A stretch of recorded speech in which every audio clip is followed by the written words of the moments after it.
Sorry, we got a scam call. I'm sure you have been told in the past that due to your balance being below $10,000 or currently in school, that you can't be helped.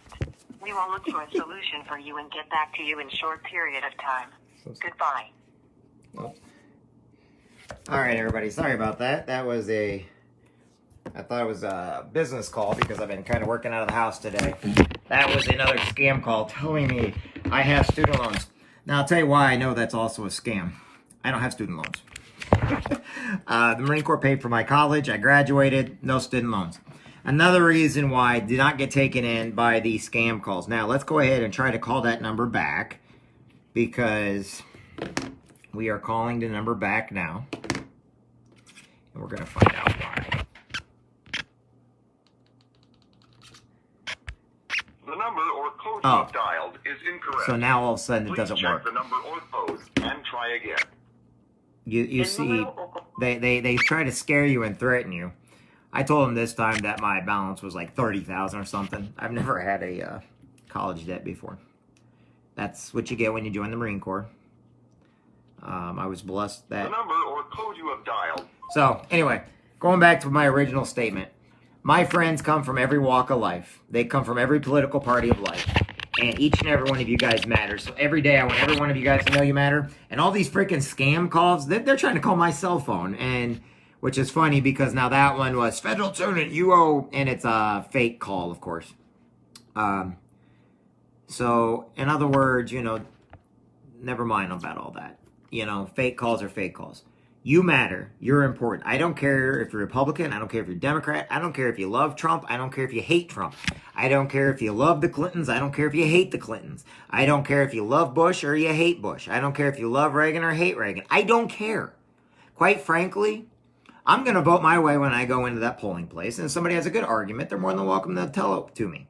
If you don't have a good argument and all you're doing, you're going off of what somebody told you somewhere, it makes whoopsie. Sorry, my thing went off on me here. Side of the bench as I do. Sorry. Jeez. I got everything in the brother going off. Know this. You matter. You're awesome. I will have a drink with you any day of the week, even though I don't drink. And I'll buy you a drink, though. I'll buy you a drink. You want to sit down with me? I will buy you a drink. You know what? All I ask you to do is one thing. Be kind to the person next to you.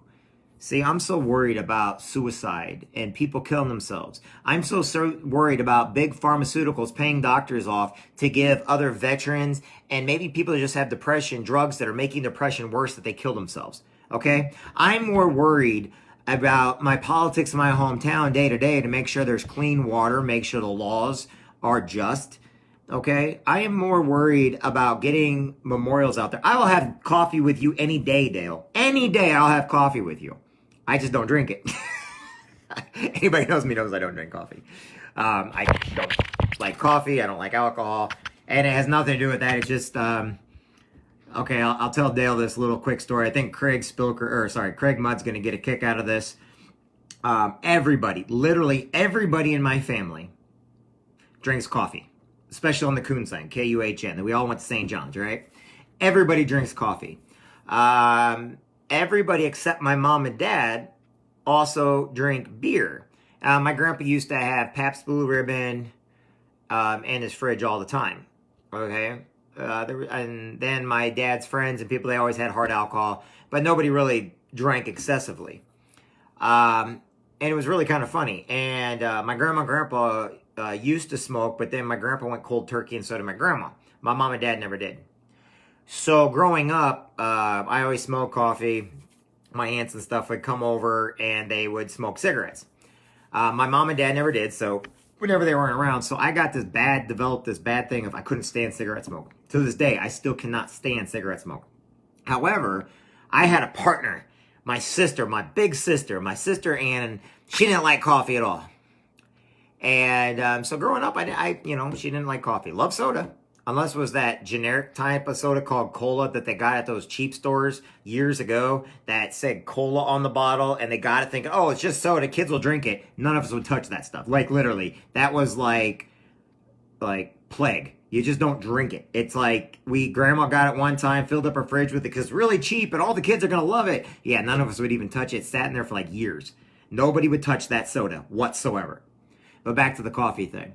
So growing up, my grandma taught me how to make coffee. I made coffee for my grandpa when he was sick in the middle of the night. I'd be up with him every night, and I'd make him coffee. I make my grandma coffee, but I myself never liked coffee. In the Marine Corps, people drank coffee all the time. I couldn't stand coffee. As a drug and alcohol detox, when I worked over there, people would always want coffee because we were working in the middle of the night. I couldn't stand drinking the coffee. Anyway, my sister now drinks coffee. My partner in crime, my big sis, everybody wants to know the big thing against my sister and I. She now drinks coffee. I've got to cut her off. She just now drinks coffee. I can't stand coffee. I drink it if I have to stay awake, just like anything else. But I'm still a person that does not like coffee. And my dad still drinks coffee. Everybody in my family still drinks coffee all the time. I personally do not drink coffee. If I go out, I'll have like lemon water. I don't mind having unsweetened tea. I try to stay away from the sugary stuff, of course. I haven't drank soda in years. And because I do love soda, but here's just it. I don't drink coffee. Once again, I've had people judge me because I don't drink coffee. I have people judge me because I don't drink alcohol. But for years I drank, but when my daughter was born, I chose to not touch alcohol anymore. I never wanted that to ever be a factor.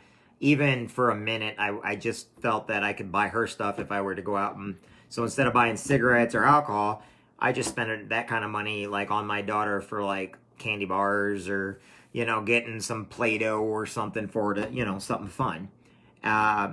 That's me though. That's not me trying to tell people what to do. That's nothing at all what I'm trying to tell people what to do.